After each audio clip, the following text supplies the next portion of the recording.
नमस्कार। आज जी press conference बोलवण्यात आलेली आहे ती एका विशेष प्रकरणावर संपूर्ण महाराष्ट्रातल्या जनतेचं लक्ष वेधण्याकरिता म्हणून ही आजची प्रेस कॉन्फरन्स बोलवण्यात आलेली आहे।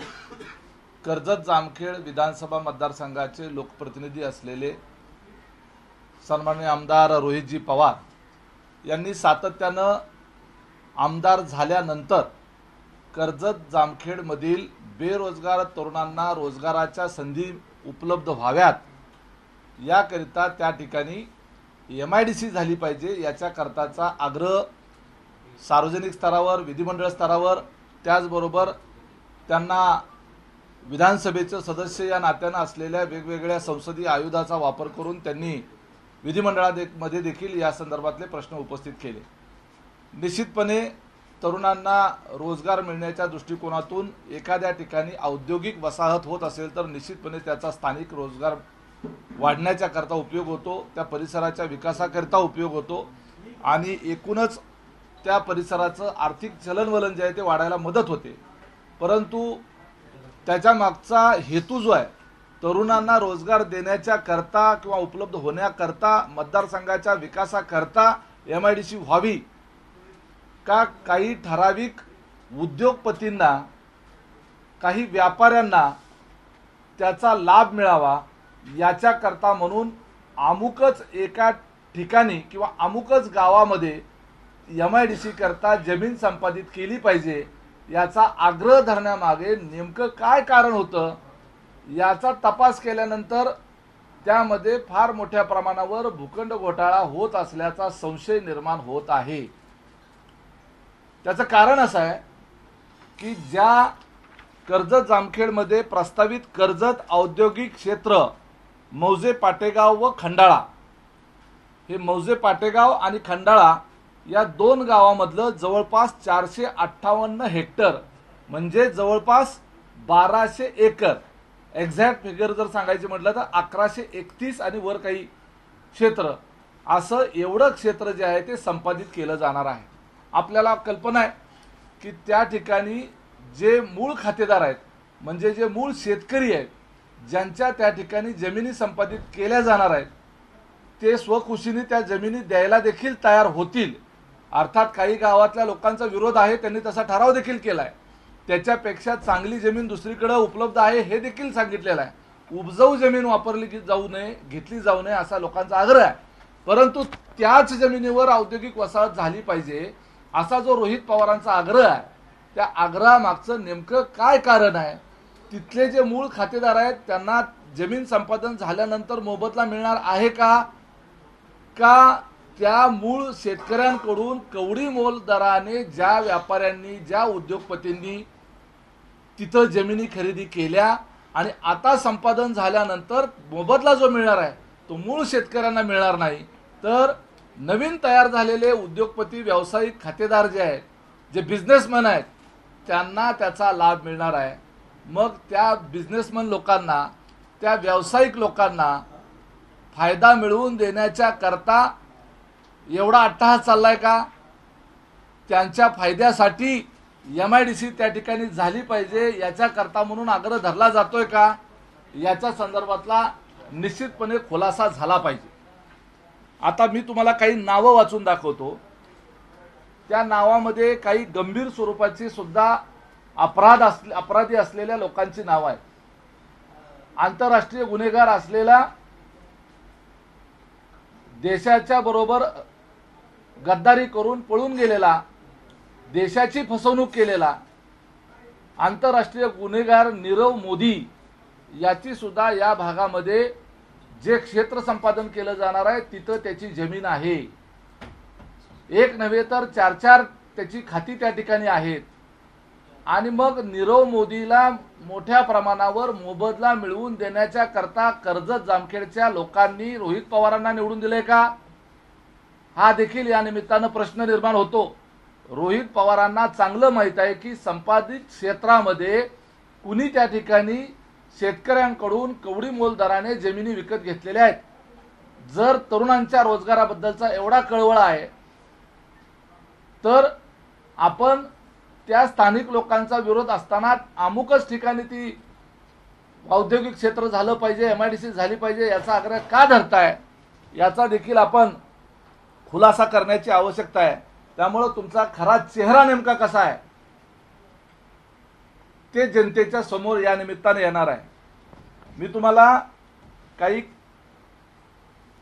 खंडाळा भागातल्या काही खातेदारांची तुम्हाला मी यादी त्या ठिकाणी उपलब्ध करून देणार आहे, जी माझ्याकडे आता या समोर उपलब्ध आहे. हे जे कर्जत जामखेड मधलं मौजे पाटेगाव आणि खंडाळा या 2 गावामधलं जे क्षेत्र आहे, जिथं MIDC होणार आहे ते हे क्षेत्र आहे जे कलर केलेलं आहे. या क्षेत्रामध्ये ती MIDC त्या ठिकाणी प्रस्तावित आहे, जिथं ती MIDC व्हावी याकरता रोहित पवार त्या ठिकाणी आग्रह धरतायत. आणि याच क्षेत्रामध्ये जमिनीचे मालक तिथले स्थानिक शेतकरी नसून कोण आहेत हे आपण त्यांच्या नावावरून लक्षात येईल. गट नंबर 19 खंडाळा गावातलं मी सांगतोय, राहुल शामराव महाजन यांची तिथं 1.60 हेक्टर जमीन आहे. 2022 ची खरेदी आहे. राहुल शामराव महाजन दुसरं त्यांचंच त्या ठिकाणी खरेदी आहे.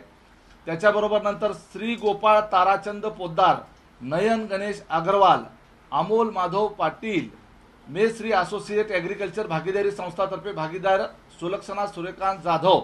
त्याच्यानंतर आहे Firestone trading private limited, Nirav Deepak Modi 1.40 hectare. त्याच्यानंतर श्री असोसिएट भागीदारी परत सुलक्षणा सूर्यकांत जाधव, म्हणजे त्यांचे नावं डबल येत आहेत, याचा अर्थ ती नावं रिपीट नाही झालेली, गट नंबर बदललेले आहे, म्हणजे वेगवेगळे जमिनी त्या ठिकाणी त्या घेतल्या गेलेल्या आहेत. मी तुमचा जास्त वेळ घेऊ इच्छित नाही सगळेच गट नंबर आणि त्या किती हेक्टर घेतले त्याच्या नावं घेण्यामध्ये. त्याच्यानंतर पुन्हा फायरस्टोन ट्रेडिंग प्रायव्हेट लिमिटेड, पुन्हा नीरव दीपक मोदी, त्यानंतर पुन्हा श्री असोसिएट सुलक्षणा जाधव, पुन्हा नयन गणेश अग्रवाल, त्याच्यानंतर श्री गोपाळ ताराचंद पोद्दार, अमोल माधव पाटील, त्यानंतर महादेव दादा शिर्के, नयन गणेश अग्रवाल. म्हणजे ठराविक लोकांनी लॉबी करून या त्या ठिकाणी जमिनी खरेदी केल्या. रिधिमा निलेश जैन, अरित्रो आशिष रॉय, आमिष नवीन छेडा, पंकज विनोद खन्ना, हे शेतकरी आहेत का हो तिथले? या त्या ठिकाणचे जमिनीचे मालक आहेत हे तिथले? हे कुठले उद्योगपती आहेत? कुणाचे मित्र आहेत? कुणाचा इंटरेस्ट आहे? कुणाची भागीदारी या लोकांबरोबर? पुन्हा एकदा गट नंबर 39/1 खंडाळ्यामधली त्या ठिकाणी 0.41 हेक्टर नीरव दीपक मोदी. त्याच्यानंतर गट नंबर 39/2 ओमप्रकाश पत्रू धारुमल मेहता. परत गट नंबर 40 कमलेश रतिलाल शहा. कमलेश रतिलाल शहा 41, 42, 43 पर्यंत तेच आहेत, 42 पर्यंत. त्याच्यानंतर पुन्हा 43 ला कुंजल नवीन छेडा.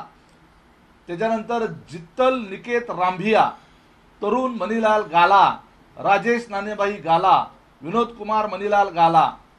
त्याच्यानंतर पुन्हा आमिष नवीन म्हणजे 47 गट नंबर आमिष नवीन छेडा, पुन्हा ते पंकज विनोद खन्ना, राजित रश्मीन शहा, रिधिमा निलेश जैन, उमेश शेट्टी, सोमनाथ आळशी अशी नावं आहेत. त्याच्यामध्ये पुन्हा एकदा अजून 48 गट नंबर मध्ये अग्रवाल फॅमिली आहे. त्याच्यानंतर सावरमल अग्रवाल ते आहेत. गट नंबर 56 पुन्हा सगळे ते महाजन अग्रवाल रांबिया सावंत भांडे पोद्दार. पुन्हा 57 नंबर गट नंबरला फायरस्टोन ट्रेडिंग प्रायव्हेट लिमिटेड. परत 58 नंबर गट नंबर पुन्हा नीरव दीपक मोदी. 59 गट नंबर नीरव दीपक मोदी. परत 61 गट नंबर आहे फायरस्टोन ट्रेडिंग प्रायव्हेट लिमिटेड, त्याच गटामध्ये नीरव दीपक मोदी. त्याच्यानंतर 66 नंबर गट आहे, त्याच्यामध्ये पुन्हा अग्रवाल पोद्दार शिर्के. परत 67/2 आहे, पुन्हा ती श्री असोसिएट तर्फे सुलक्षणा सूर्यकांत जाधव. हे त्या मतदारसंघामधल्या ज्या ठिकाणी हे औद्योगिक क्षेत्र प्रस्तावित केलेलं आहे, जिथं ती MIDC प्रस्तावित केलेली आहे, त्यातल्या मी खंडाळा गावातलं तुम्हाला ही सगळी यादी तुम्हाला तिथल्या खातेदारांची वाचून दाखवली.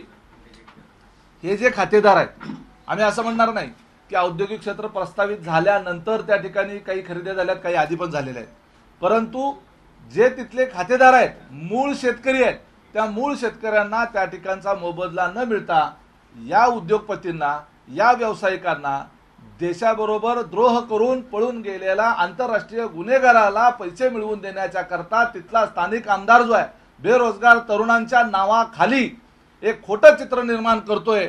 ते कर्जत जामखेडच्या जनतेला नव्हे तर महाराष्ट्राला हा समजलं पाहिजे की रोहित पवार हा किती फ्रॉड आहे.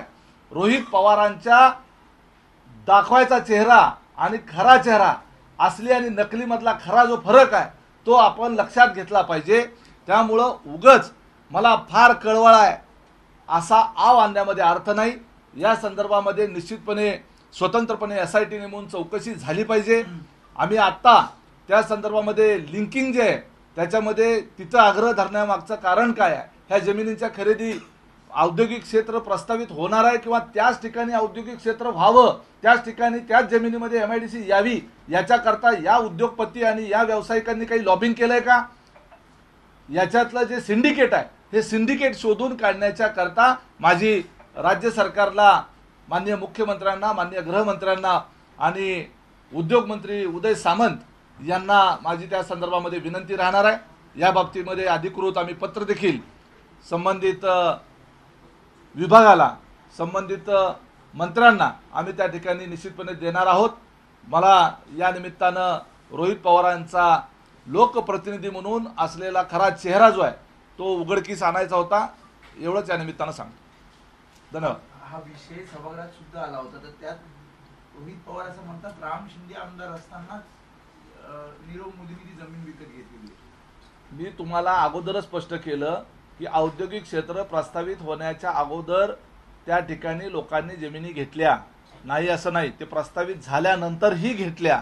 म्हणजे त्याचं गॅझेट नोटिफिकेशन होण्याच्या अगोदर सरकारी यंत्रणांमध्ये कुठल्या क्षेत्रामध्ये MIDC प्रस्तावित होती आहे, कुठले ठराव मागितले जात आहेत, कुठल्या क्षेत्राचं सर्वेक्षण होतंय, याच्या संदर्भातली माहिती सरकारी दप्तरातून उपलब्ध करून घेऊन की इथंच MIDC झाली पाहिजे याच्या करताचं लॉबिंग काही लोकांकडून होतंय का हे तपासायचं आहे. मी म्हणतो जमीन आधी घेतली का नंतर घेतली, ज्याची आहे तिथं नीरव मोदी आहे ना, मग त्या नीरव मोदी मालक असलेल्या जमिनीला संपादन झालं पाहिजे याचा आग्रह रोहित पवार का धरतायत? रोहित पवारचा आणि नीरव मोदीचा संबंध काय?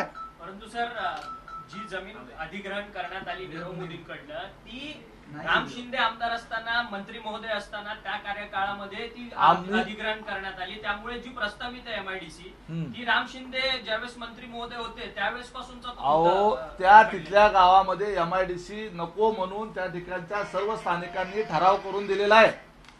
हे पहा, ग्रामपंचायत कार्यालय पाटेगाव संपूर्णपणे नको म्हणून सांगतायत लोक या भागात.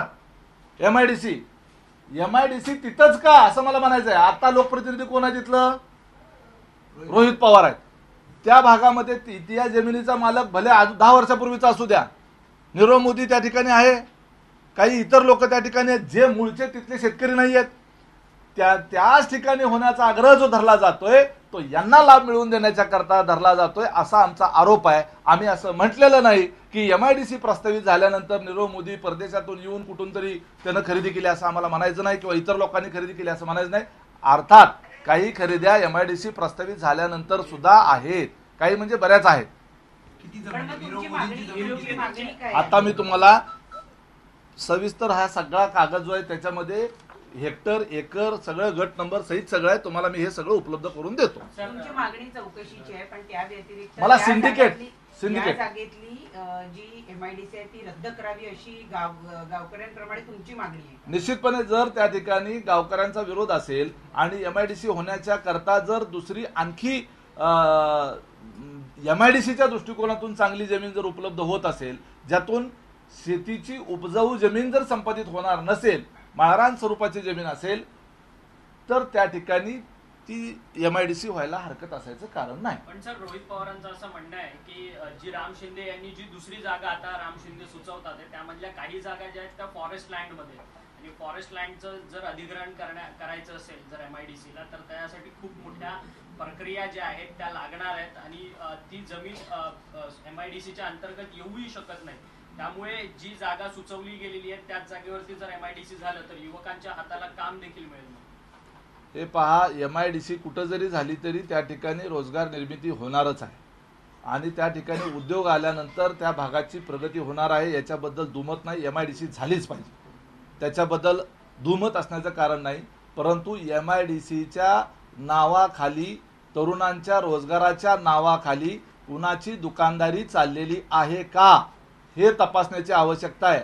आम्ही जनतेच्या हिताचं चित्र समोर करून आम्ही स्वतःचं कुठंतरी हित, काही उद्योगपतींचं हित, काही व्यावसायिकांचं हित, काही देशद्रोह्यांचं हित आम्ही जपतोय का, हे तपासण्याची आमची आवश्यकता आहे, तशी मागणी आहे. रोहित पवारांचे जी नावं आता तुम्ही वाचली, ज्यांची वारंवार वेगवेगळ्या 4-5 ठिकाणी नावं येतात, वेगवेगळ्या नावाने म्हणजे त्या नावाने जमिनी घेतल्या जातात, यांचे कोणाचे रोहित पवार यांचे मित्र असल्याचे किंवा त्यांचे लांबचे जवळचे नातेवाईक असल्याचे काही पुरावे समोर येत आहेत का? तेच तर शोधायला सांगितलं. पुरावे शोधणं हे डिपार्टमेंटचं काम आहे, राज्य शासनाचं काम आहे. तिथं मागणी मी केलेली आहे.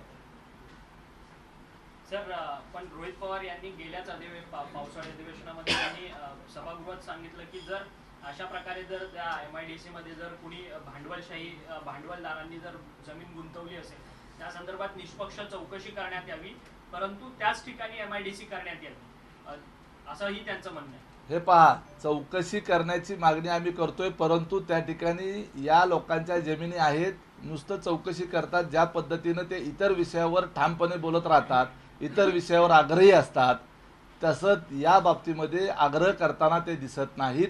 आम्हाला फक्त एवढंच म्हणायचं आहे की या संदर्भामध्ये हे जे शेतकरी नसलेली लोक जे घुसलेले आहेत त्या ठिकाणी, त्यांना नफा मिळवून देण्याच्या करता, फायदा मिळवून देण्याच्या करता हा अट्टहास होतोय, असा संशय आहे. तर रोहित पवारांचं पण तेच म्हणणं आहे की हे माझ्या कार्यकाळामध्ये घुसलेली लोक नाहीयेत, तर हे राम शिंदेच्या कार्यकाळात घुसलेली लोक आहेत, त्यामुळे त्याची चौकशीच करा म्हणून बोलतात. हे पहा, मी आता जेवढे मी नावं मागाशी वाचली होती, फक्त त्यातले फेरफाराच्या तारखा सांगतो.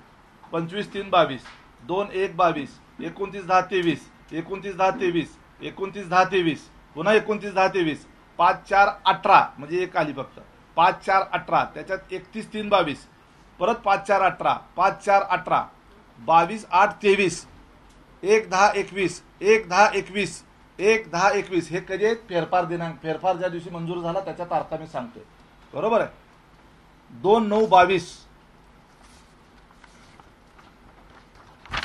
1/10/21, 1/10/21, पुन्हा 1/10/21, 1/10/21, अशा 5 वेळा आहेत. 5/4/18, परत एकदा 5/4/18, 27/10/21, 23/6/21, 23/6/21, परत 23/6/21च्या 5 खरेदी आहेत. पुन्हा 8/3/2022च्या जवळपास ह्या आम्ही नवीन छेडा, खन्ना, शहा, जैन, शेट्टी, आळशी ह्या लोकांनी ज्या जमिनी त्या तिथं खरेदी केलेल्या आहेत, त्या सर्व खरेदी खतं जे फेरफार मंजूर झालेले आहेत, 565 नंबर, 565, 565, 567, 600, 600, 600, 641 नंबरचे फेरफार, त्याच्यामध्ये 2022च्या ह्या सगळ्या खरेदी आहेत. कोणाचा कालखंड आहे? याच्यामध्ये जेवढं मी वाचलेलं आहे त्यातल्या 90% जे खरेदी झालेल्या आहेत ह्या सगळ्या रोहित पवार आमदार असताना ज्या काळात झालेल्या आहेत. 18च्या खरेदी फक्त मी तुम्हाला सांगितलं 4-5 आहेत. सर, राजकीय प्रश्न. पुण्यामध्ये ऍक्सिडेंटचं प्रकरण संपूर्ण पुढे आलं, परंतु पालकमंत्री असताना अजित पवारांचं कुठेच काही विधान आणि काही गोष्टी त्या पुढे आल्या नाहीत.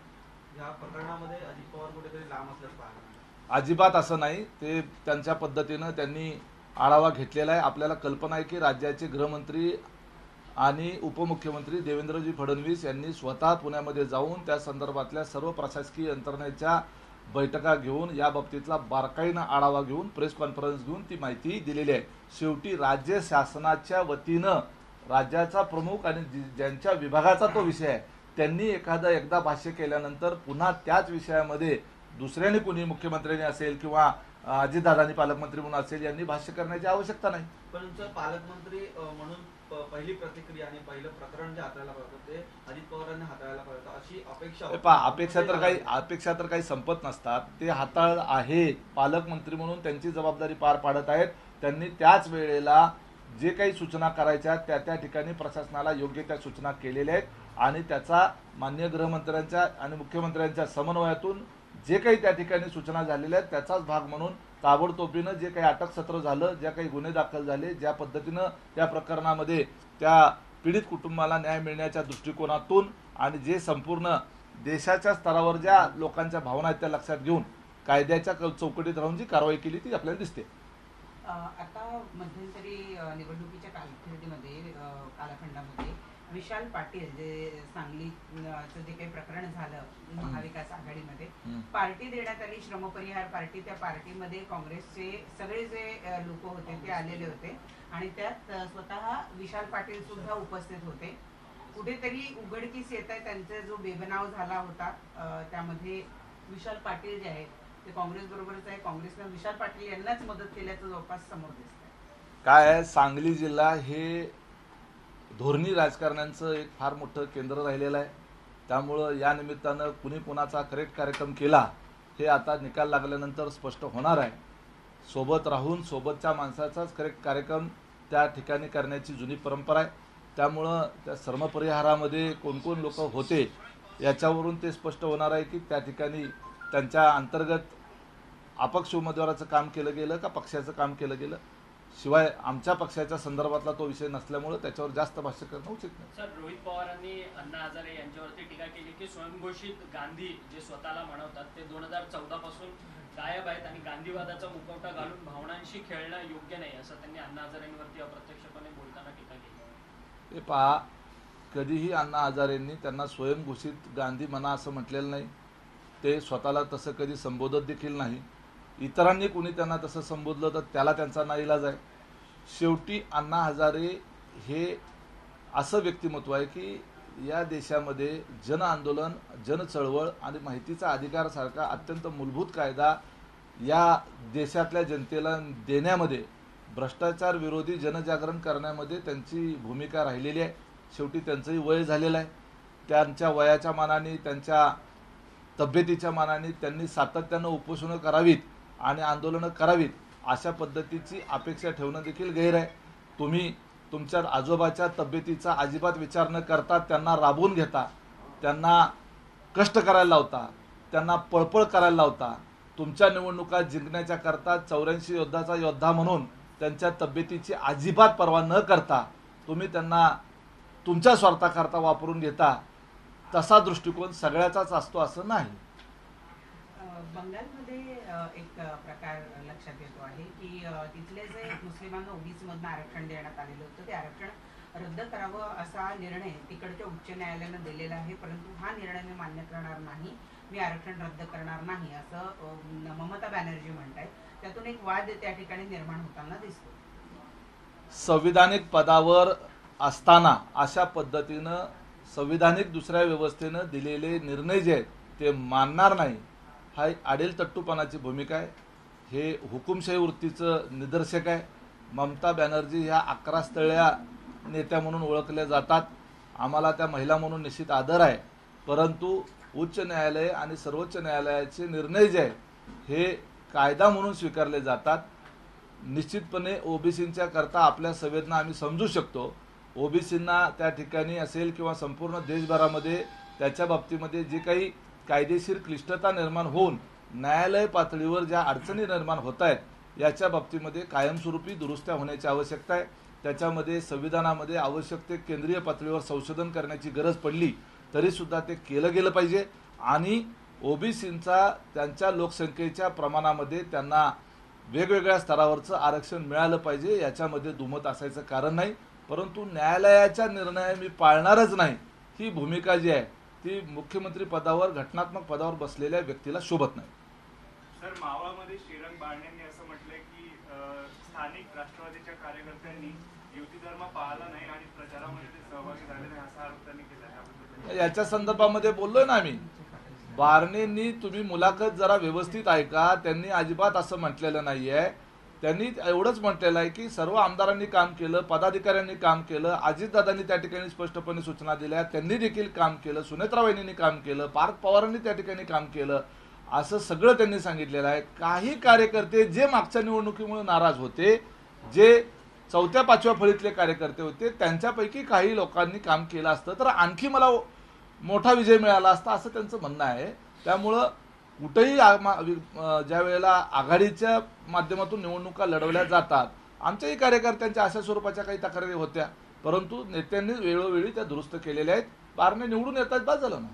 राष्ट्रवादी काँग्रेसचा दुसरा जो गट आहे त्याच्याकडनं वारंवार व्हिडिओ पोस्ट केले जातात. आता निलेश लंकेने देखील एक व्हिडिओ पोस्ट केलाय की स्ट्रॉंग रूम मध्ये एक जण घुसला आणि त्यांनी अहो काय सांगाल तुम्ही? काय झालंय माहितीये का, रोहित पवारांना त्या ठिकाणी कुठले व्हिडिओ आहेत त्या व्हिडिओची तारीख टाकत चला म्हणावं कधी पण, आणि जुने व्हिडिओ काढायचे आणि त्याच्या संदर्भात कुठली जबाबदारी घ्यायची नाही आणि व्हिडिओ पोस्ट करायचे. मध्यंतरी पुण्यात सुद्धा रात्रीची बँक चालू आहे, कधीतरी चालू असल्याचा व्हिडिओ असेल. अरे बँकेमधून कुठं काही गैरप्रकार चालतात तिथे सीसीटीव्ही कॅमेरे लावलेले असतात, बाहेर असतात, आत असतात. बरं त्या गावात पण आजकाल बऱ्याच दुकानांमध्ये सीसीटीव्ही कॅमेरे असतात. कुठली गाडी आली, कुठली बाहेर पडली, कोण माणूस आला, कोण गेला, त्या बँकेच्या कर्मचाऱ्यांना त्यांची नोकरी पेरी नाही.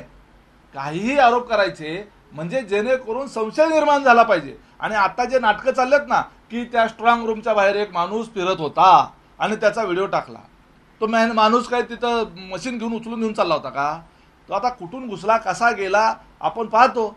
तर अशा ज्या काही घटना आहेत त्याची जबाबदारी निश्चितपणे प्रशासनाची आहे. ते घुसायला नाही पाहिजे, ते चुकीचंच आहे. ज्या ज्या गोष्टी सुरक्षेच्या दृष्टीने अत्यंत संवेदनशील आहेत तिथं या बाबी होताच कामा नये. परंतु आता ते जे सातत्यानं सांगून एक प्रकारे उद्याचा होणाऱ्या पराभवाची कारणं ते आता अशा पद्धतीच्या व्हिडिओमधून शोधत आहे. Sir, Pune hit and run case प्रकरणावरतून आता मुंबईमधल्या देखील नाईट लाईफची चौकशी करण्यात यावी. अर्थात जे पब आहेत, बार्स आहेत जे सकाळपर्यंत सुरू असतात, रात्रभर पासून सकाळपर्यंत, त्यांची चौकशी करण्यात यावी अशी मागणी जी आहे ती तुमच्या विरोधी गटाकडनं. हे पहा, मी या बाबतीमध्ये मला माझ्या पक्षाच्या वरिष्ठांच्या बरोबर आम्ही राज्य सरकारमधल्या कुठल्याही जबाबदार व्यक्तीबरोबर चर्चा केलेली नाही. परंतु माझी एक व्यक्तिगत भावना अशी आहे की राज्यामध्ये हे डान्स बार जे आहेत ते बंद झाले पाहिजेत. आबांनी ज्या पद्धतीनं डान्स बार बंदी केली त्या पद्धतीनं जो पाहिजे तो कायदा करा.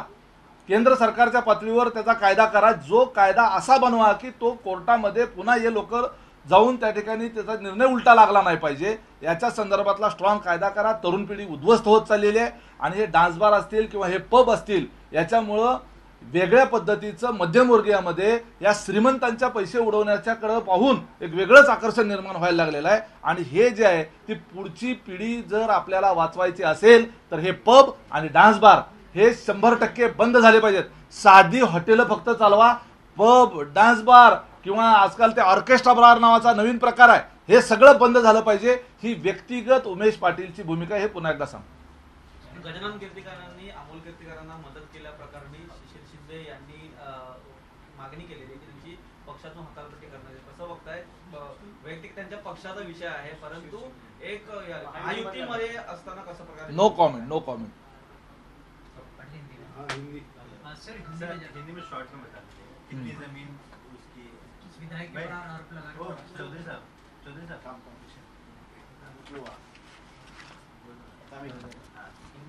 पूछने रहता था इनका कैमरा इसलिए मैं पूछने रहता कि बोलो ना आपण ये प्रश्न प्रश्न विचारा म्हणजे हा नहीं चौधरी साहेबांचा कॅमेरा लावा ना. इसलिए मैंने आपको कहा आप पूछिए मैंने देखा कि वो लगा नहीं है, इसलिए तो मैं आपको ऊपर देख रहा था ना कि आप ग्रीन सिग्नल देंगे तो मैं एक्साइटेड होकर पूछ लेता. पूछो भी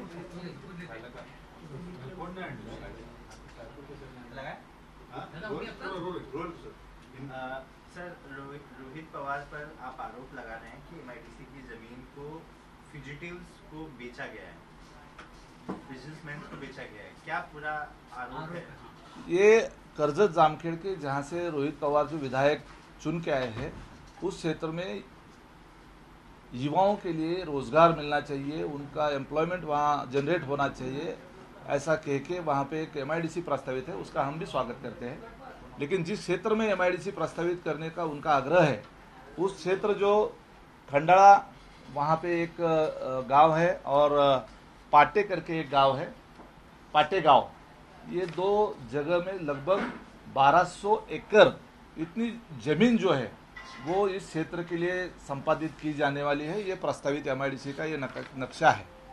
इस क्षेत्र में अगर किसानों को वहाँ पे मुआवजा मिलता है तो उसमें कोई दो राय होने की बात नहीं है, लेकिन ये जो मौजे खंडाड़ी और पाटेगांव, यहाँ पे जिन लोगों ने ज़मीन पहले से ही खरीद करके रखी हुई है, जो वहाँ के मूलधार किसान नहीं हैं, तो खरीदी जिसने की है उसमें अंतर्राष्ट्रीय गुनहगार, इंटरनेशनल अपराधी जो है वो नीरव मोदी की भी वहाँ पे ज़मीन है।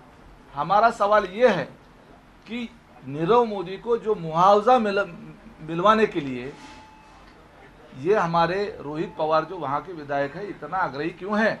ये क्या सिंडिकेट है? वहाँ पे बहुत से लोग ऐसे हैं जो वहाँ हमें आपको बताने में, ये आमिष नवीन छेड़ा, पंकज विनोद खन्ना, राजित रश्मिन शाह, रिधिमा नीलेश जैन, उमेश आनंद शेट्टी, कमलेश रतिलाल शाह, अरित्रो आशीष रॉय, आमिष नवीन छेड़ा, ये जो लोग हैं और नीरव मोदी की वहाँ पे प्रॉपर्टी उन्होंने खरीद के रखी हुई है। तो ये सिंडिकेट क्या है? कौन किसका मित्र है? ये जो उद्योगपति है, ये जो व्यापारी लोग हैं, इनकी जमीनें वहाँ पर आई कैसे? ये पहला सवाल है। अगर है उनकी पहले से वहाँ पे जमीन खरीद के रखी है किसानों से, जो बहुत ही कम दाम में खरीदी हुई जमीन जो है उसके करोड़ों रुपए का मुआवजा जो है इन लोगों को मिलेगा। जो ओरिजिनल किसान है जिसकी वो जमीन थी उसको तो कुछ मिलने वाला है नहीं। वो क्षेत्र एमआईडीसी का जो है वहाँ के जो लोग हैं, लोकल लोग जो है, उन्होंने ग्राम पंचायत का बाकायदा ठहराव करके वहाँ पे विरोध दर्शाया है। फिर भी वहीं पे एमआईडीसी होनी चाहिए ऐसा आग्रह जो रोहित जी पवार है या हमेशा कर रहे हैं, तो उनका मुखवटा जो है वो जवानों के लिए रोजगार मिलना चाहिए ऐसा वो दिखा रहे हैं। लेकिन अंदर की बात यह है कि ये लोग जो है, जो व्यापारी है, उद्योगपति है, जो वहाँ के मूल रहवासी नहीं है, उनको अच्छी तरह से मुआवजा मिलवाने के लिए ये पूरा कोशिश जारी है, ऐसा हमारा आरोप है। आप किस प्रकार की मांग करते हैं सरकार से? क्या आप लेटर भी लिखेंगे? मैं सरकार से मांग करता हूं, हम लेटर भी लिखेंगे कि ये सिंडिकेट ढूंढा जाए, किसका इंटरेस्ट क्यों है।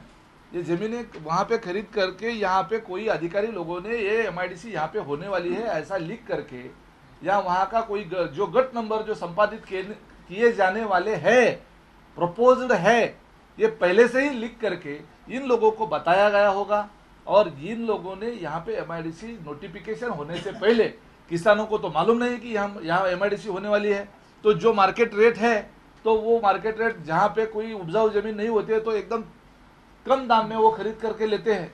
तो अभी एमआईडीसी अगर प्रस्तावित वहाँ पे होती है तो उसका कमर्शियल रेट बन जाता है, जो एकड़ का, हेक्टर का रेट है वो गुंठे पे आ जाता है।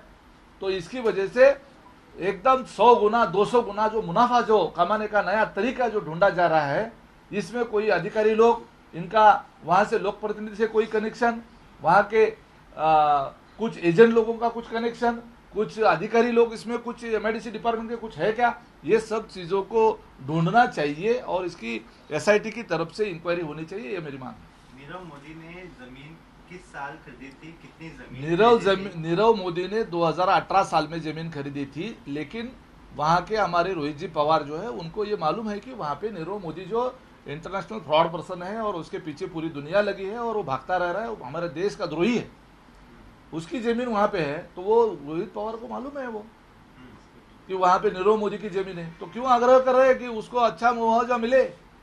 जो देशद्रोही है उसको पैसा मिलवा मतलब, और वैसे भी हमको चुना लगा के वो गए हैं और वो उसके लिए ट्राई कर रहे हैं। 2018 में विधायक कौन था? क्या उस देखिए, मैंने पहले भी कहा कि 2018 में राम शिंदे विधायक थे। 2018 की जो खरीदी है वो ऐसे 2-3 खरीदियां हैं। उसके बाद सभी जो डॉक्यूमेंट हुए हैं, यहाँ पे अभी आपको मैंने पूरी लिस्ट मैंने आपको बता सकता हूँ कि क्या एक मिनट वो भी fugitives हैं एक या हाँ, फिर ये जो है की तरफ देखिए, money laundering नहीं देखिए ना, वहाँ ये जो पूरा लिस्ट है, जब डॉक्यूमेंट बना तो उसकी डेट है यहाँ पे, कौन सी डेट को वो डॉक्यूमेंट बना, उसका फेरफार बना, उसको म्यूटेशन एंट्री बोलते हैं। म्यूटेशन एंट्री कौन कौन सी डेट की है, 25/3/2022, 2/1/2022, 29/10/2023, 29/10/2023, ऐसे एक जगह पे है। 5/4/2018, 5/4/2018, 31/3/2022, 5/4/2018, 22/8/2023, 1/10/2021, 2/9/2022। ये पूरा 90% जो म्यूटेशन एंट्रीज है वो 21-22 की है, ठीक है। और ये सब जो लिस्ट है इसमें मैंने जो नाम बताए, छेड़ा, शाह, मोदी, ये सब लोग इसमें है। हमने ये नहीं कहा, हमारा आरोप ये नहीं है कि एमआईडीसी का प्रस्तावित होने के बाद कुछ लोगों ने, इन्होंने सिंडिकेट बना के वहाँ पे आप ले लो जमीन, आप ले लो जमीन, ऐसा कहा है। हमारा ऐसा कहना नहीं है। ये वहाँ के किसान नहीं है।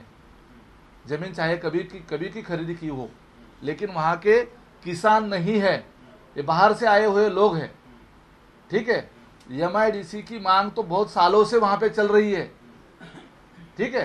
तो वहाँ पे इन लोगों ने जमीन खरीद की है, लेकिन अब वहाँ के जो लोग हैं वहाँ पे ये ठहराव करके मांग रहे हैं कि यहाँ पे हमें एमआईडीसी नहीं चाहिए, आप ये दूसरी जगह मुझसे बहुत अच्छी है, ये हमारी उपजाऊ जमीन है, इसको मत लिया जाए।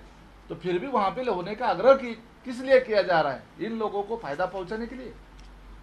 ये हमारा क्वेश्चन है। सवाल है कि पुणे में इस तरह से मामला हुआ है वो हिट एंड रन का, इस पर लगातार ये आरोप लगाए जा रहे हैं कि सरकार नहीं उसके बचा रही है और सरकार का ही उनको संरक्षण था। किस तरह से बचा रही है? कौन सा ऐसा एग्जाम्पल है? कहाँ पे ऐसा दिखाई दिया? कौन सा ऐसा प्रूफ है कि सरकार ने उसको बचाने की कोशिश की? सरकार न्यायालय में हस्तक्षेप कर सकती है। न्यायाधीश ने उनको, उस लड़के को जो बेल मंजूर किया, उल्टा सरकार ने उसका रिवीजन एप्लीकेशन किया, अभी उसको डाल दिया है रिमांड होम में। तो किसने बचाने की कोशिश की और क्यों करेंगे? इस घटना के बाद तुरंत एक विधायक गए थे पुलिस स्टेशन में, बैठ गए थे। कोई भी विधायक अगर ऐसी कभी भी कहाँ भी उसके कार्यक्षेत्र में दुर्घटना होती है तो वहां तुरंत तत्परता से वहां पे अगर पहुंचता है तो उसका स्वागत करना चाहिए। विधायक गया था तो विधायक जिसने एक्सीडेंट किया उसको बचाने के लिए थोड़ा ही गया था। एक्सीडेंट जिनका हुआ उनको हॉस्पिटल पहुंचाने के लिए विधायक गया था ना। हालांकि उनका वहां पे जितना डेंजर एक्सीडेंट था जगह पे ही शायद वो उनका डेथ हुआ था, लेकिन जब कभी भी रास्ते पर भी एक्सीडेंट होता है तो हमारी एक नैतिक जिम्मेदारी होती है, हम भी उस पर हमारी गाड़ी छोड़ के बचाने के लिए भागते हैं कि नहीं।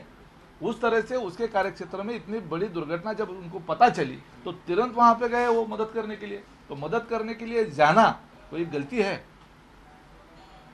एक सवाल है कि इस तरह से कम वोटिंग का आरोप लग रहा है कि कम वोटिंग हुई, सरकार की जो षड्यंत्र है ऐसा विपक्ष का आरोप है। आपकी तरफ से भी कहा जा रहा है कि जो फतवे जारी किए गए थे पार्टी के नाम लेकर, उम्मीदवारों के नाम लेकर, तो वो भी धर्म के आधार पर वोट मांगे गए, तो उसके खिलाफ भी चुनाव आयोग में आप महायुति की कुछ पार्टियां गई, आपकी पार्टी शिवसेना गई, मतलब शिंदे जी की चुनाव। देखो, लोकतांत्रिक प्रक्रिया में ये सब आरोप होते रहते हैं। अगर विरोधी दलों को ऐसा लगता है कि इस तरह से वोटिंग कम करवा के किसी धर्म को अपील करके या किसी भी तरह से ये चुनाव जीते जा सकते हैं, तो ऐसा होता नहीं है। हमारे देश की जनता के मतदारों की सूझबूझ पर एक तरह से वो सवाल खड़ा करते हैं। यहाँ पे हमारे देश की लोक संख्या इतनी बड़ी है कि जितने भी वोट मशीन में जाएंगे उससे मेजॉरिटीली जिसको वोट मिलते हैं वो जीतता है। तो यही हमारी लोकतांत्रिक प्रक्रिया है। और रही बात उनको कंप्लेंट करने की, तो उनको अधिकार है, वो इलेक्शन कमीशन के पास जा सकते हैं, न्यायालय में जा सकते हैं और निष्पक्ष जांच की मांग कर सकते हैं, वो उनका अधिकार है। फतवे का असर होगा ऐसा लगता है? मुझे नहीं लगता। वही तो बोल रहा हूँ मैं कि हमारे देश के मतदारों की सूझबूझ पर ही सवाल है। ऐसे फतवा निकाल के इलेक्शन जीते जाते तो दूसरा पार्टी कभी सत्ता में आती ही नहीं। धन्यवाद। ठीक है, धन्यवाद।